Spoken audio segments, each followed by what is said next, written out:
Hi there, thank you for joining me today. So today I'll be showing you how I shape my favorite danishes and how I make the filling for those danishes. Now if you haven't watched my previous video where I show you how I make the perfect Danish dough, make sure you check that out first before you watch this video. Alright then, let's get to it.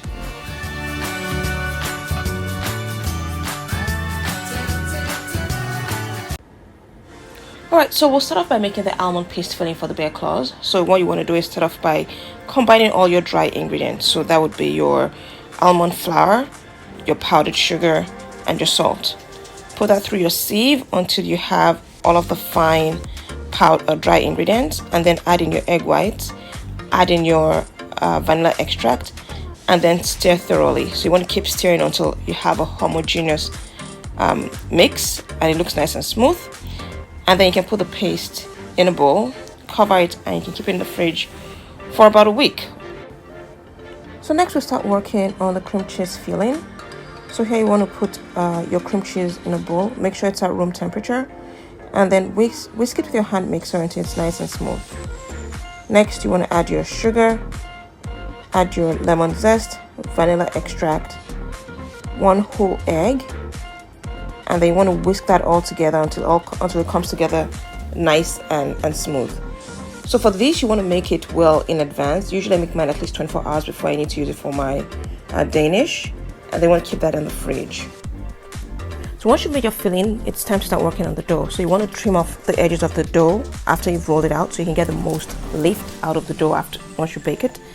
And then you want to cut it out into the shape that you need. So for the bear claws, I have cut it out into a rectangular shape. I'll have the dimensions in the description box below.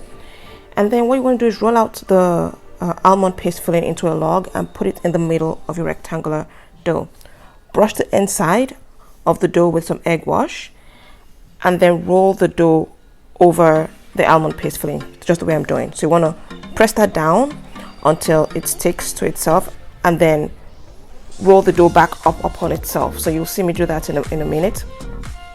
So you want to just make sure that's well secured so it doesn't open up once you start to bake it. And then add a little more egg wash, and then pull the bottom of the dough to the top. So pinch it closed so that way your Danish doesn't pop open while it's baking in the oven. Right. So next you want to turn it over, and then press it down slightly to flatten it. You want to flatten it a little bit. And then once you have it flattened, you cut it into the number of bear paws you need. So in this case, I'm cutting it into 3. And then you'll see me, flatten it a little bit more. And then size them so they're all the same size or the same width. So next you want to cut out the actual claws. Bears have 5 claws, not 4, 5 claws. So you can cut out the first digit and then split the remaining space into 2, and then split the 2 parts into 2 more parts, so you have 5 claws. I'll do one more time so you'll see me do that. So you want to place them on your parchment paper, and then again, there you go. So you cut out the 5 claws again, and then once you're done cutting off the claws, you want to brush your bear claws with some egg wash. Before you do that, push in the back of the bear claw so it's curved a little bit, so it looks like a real bear claw, and then you want to brush it with some egg wash. So the egg wash is just whole eggs beaten with a pinch of salt. That's all it is. So I want to brush that completely all the way around so the bear claws have a beautiful brown shine once it's done baking. And then you want to cover that off with some sliced almonds. So once you're done covering the bear claws with the almond slices, you want to leave it in a warm place to proof for about 30 to 45 minutes. And then next you want to bake it in an oven that's preheated at 350 degrees, and then bake it for about 20-25 minutes or until golden brown. So next we'll move on to making the braided Danish. In this video I've made 2 variations. So one with the cinnamon sugar and raisin filling, and one with the cream cheese and lemon curd filling.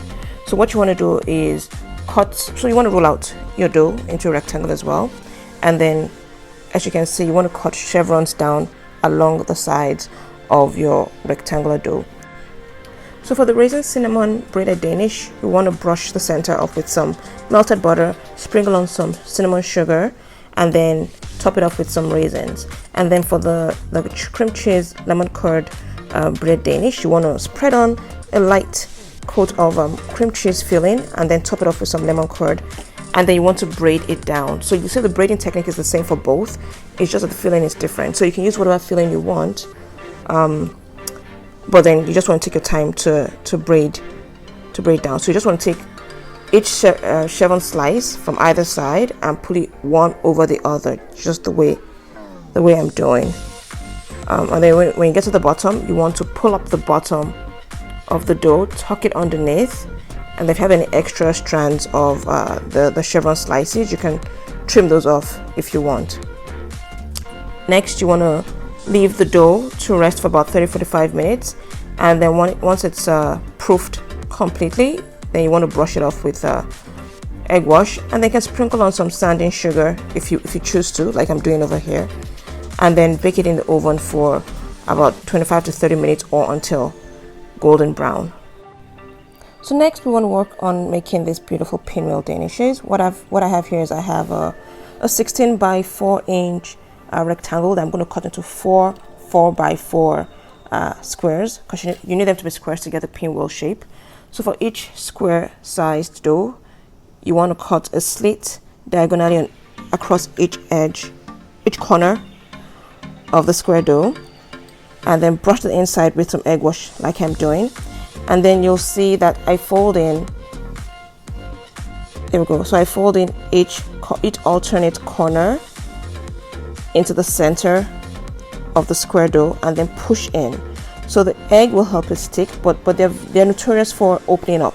That's what the dough always wants to do, especially once it proofs. So you want to just push down into the center of the pinwheel firmly so it sticks. So here I'm going to do another one again. So you want to cut diagonals right from the center down to the edges, onto the sides of the square dough. You want to brush the inside with some egg wash again, like I did the last time. And then once you've got the egg wash in, you want to fold in every alternate edge of the little triangles I have, and then press into the center firmly. So that's the last one. I'm doing exactly the same thing again, same process. And these are really, really cute. They're very pretty, and you can put in any filling. So for these ones, I'm actually going to use some jam, and I'm going to use some lemon curd and cream cheese filling, which I'll show you later on. But honestly, your imagination is the limit. So here I'm pushing down some raisins into the middle of the pinwheels. You don't have to. I just decided to do that. And then I'm brushing the outsides with some egg wash. So in this case, I'm going to egg wash my pinwheels before the proof. You can egg wash them after the proof. It depends on how you want to do it. So the egg wash allows it to gain some color once you bake it in the oven. So once you're done putting on the egg wash, you want to put your filling into the center. So here I'm putting in some apricot jam. So you should use the best jam you have. It'll just make it taste a little better. And then for the other two, I'm going to put some cream cheese filling in the middle, and then I'm going to top it off with some lemon curd. You want to proof the danishes in a warm area for between 20 to 35 minutes, and then bake them in a 350 degrees preheated oven for between 15 to 20 minutes or until they're golden brown. So that's the end of today's tutorial. I hope you enjoyed it. If you did, make sure to like, share, comment, and subscribe if you haven't. Take care and enjoy the rest of your week. Bye.